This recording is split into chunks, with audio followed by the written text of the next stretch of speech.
There will be people who used to pray, but they end up in hellfire.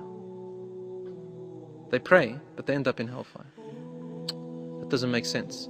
Well, it's in the ayah in the Quran where Allah subhanahu wa ta'ala says, فَوَيْلٌ لِلْمُصَلِّينَ فَوَيْلٌ لِلْمُصَلِّينَ الَّذِينَ هُمْ عَنْ صَلَاتِهِمْ سَاهُونَ الَّذِينَ هُمْ يُرَاءُونَ وَيَمْنَعُونَ الْمَاعُونَ.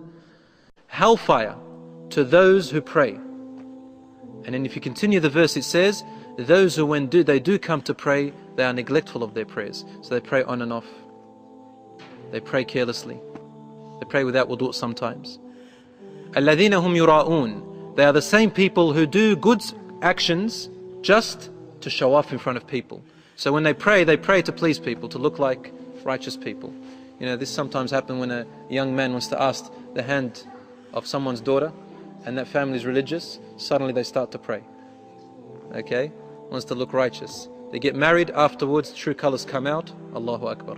الَّذِينَ هُمْ يُرَاءُونَ وَيَمْنَعُونَ الْمَاعُونَ. And they are the same people usually who are not generous and do not donate. These people end up in hellfire. However, some of them who prayed some prayers sincerely to Allah subhanahu wa ta'ala, or did some actions sincerely to Allah subhanahu wa ta'ala, after burning, they will have a spot on their head right here. Some section here that will never be burnt. This is in a hadith in Sahih Muslim, that the people who were muwahhidun and used to pray at least on and off sincerely, in hellfire there is a place on their forehead that will not burn. It will stay lighting up. Allah will, Muhammad sallallahu alayhi wasallam, after people enter heaven, he'll keep coming out and going back in, coming out and going. What is he doing? He comes out standing, out saying, oh my Lord, there are still members of my ummah in hellfire. Please save them. Oh my Lord, your promise is true, and this is your promise to me.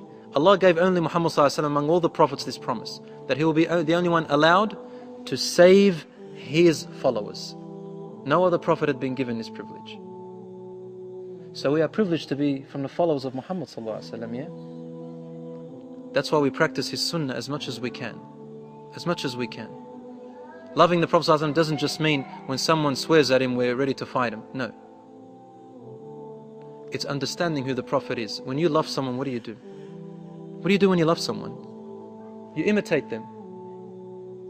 You imitate them. Rasul sallallahu alaihi wasallam will keep coming out. My ummah, my ummah, my ummah. And so Allah will say to the angels, go to the request of my messenger sallallahu alaihi wasallam, because Allah loves him the most. Go! Every single Muslim believer that's in hellfire, that has an atom's worth of tawheed, take them out. And the angels will go looking at them, and they will know them by a sign. The sign will be the spot on their head, as we said according to the Sahih Hadith. And they will bring out every person with that sign over here. They will save them and take them out. And they will take them to a particular river, Nahrul Hayat, I think it's called, the river of life. They will take them there, and they are unconscious, and their bodies have been charcoaled, it's burnt. And they'll be placed into this river and washed, and then placed on the banks of the river. And suddenly their bodies transform from ugliness to beauty, from darkness to light. And they will still have one sign, the same place on their forehead becomes the sign in heaven. People will know that these are the people who were saved from hellfire. They will smile to them and love them, and they will come to them, and they will be called Masakin Ahlul Jannah, the poor people of paradise.